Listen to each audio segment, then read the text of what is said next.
नमस्कार। अनंत कथा अमृत के भाग 47 में आपका स्वागत है। महाराज जी के भगत श्री ओमकार सिंह जी के पुत्र युधिष्ठिर सिंह के साथ बाबा जी महाराज उसी की गाड़ी में भूमि आधार आए थे। रात्रि शयन के बाद सुबह मुँह अंधेरे ही युधिष्ठिर और उमादत्त शुक्ल मंदिर से बाहर आ गए और अंधेरे अंधेरे में ही शौच आदि से निपट लिए। कुछ दूर पर एक पहाड़ी नाले के पास युधिष्ठिर ने शौच के बाद एक चट्टान पर से अपना कोट जैसे ही उतारना चाहा कि उन्हें एक काले नाग कोबरा ने डस लिया। युधिष्ठिर चिल्लाते हुए मंदिर की तरफ भागे। सांप ने काट लिया और आधे मार्ग में ही अचेत होकर गिर पड़े। कुछ ही देर में उनका सारा शरीर विष के प्रभाव से काला पड़ गया। उन्हें अन्य लोग मंदिर के पास ले आए। वह सब प्रकार से मृत हो चुके थे। उधर बाबा जी चिल्लाते रहे, युधिष्ठिर मर गया है, इसके बाप को खबर भेज दो।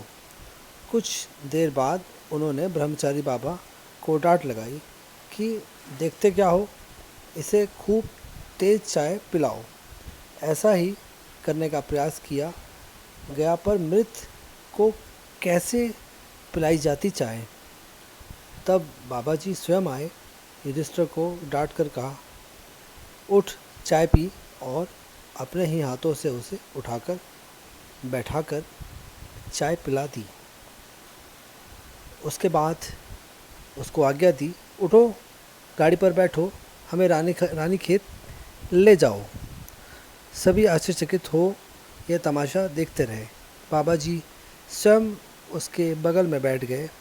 युधिष्ठिर गाड़ी चलाने लगा। भवाली पार हो गई।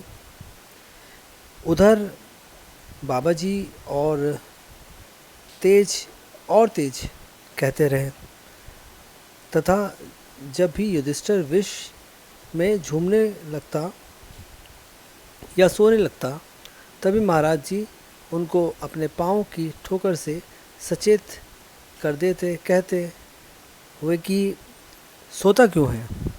कैंची भी निकल गई। गर्म पानी, खैरना आदि पार हो गए। ये कैंची धाम से आगे जब हम बढ़ेंगे तो उससे आगे गर्म पानी जगह है और खैरना भी वहीं पर है। इसी प्रकार और फिर पुल पार रानीखेत रोड पर गाड़ी दौड़ चली। रानीखेत पहुंचकर हुक्म दिया कि वापस चलो। लौटती कुछ देर कैंची में रुके, उतर कर अन्यत्र चले गए। तब तक युधिष्ठिर यथेष्ट रूप से सचेत हो चुके थे। उन्हें भूख भी लगाई थी। तभी देखा कि गाड़ी की पिछली सीट पर ढेर सारे सेब रखे हैं। भरपेट सेब खाए। फिर बाबा जी के आने पर पूर्ण चेतना में भूमि आधार लौट आए।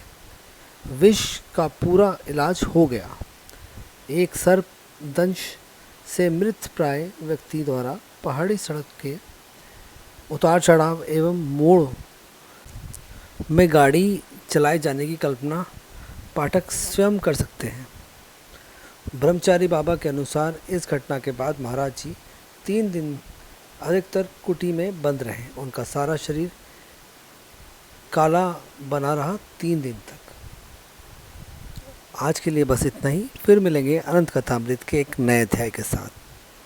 आप लोगों के द्वारा दिए गए कमेंट्स मैं पढ़ रहा हूँ और कोशिश करता हूँ कि हाथ का जवाब भी दूँ उनका।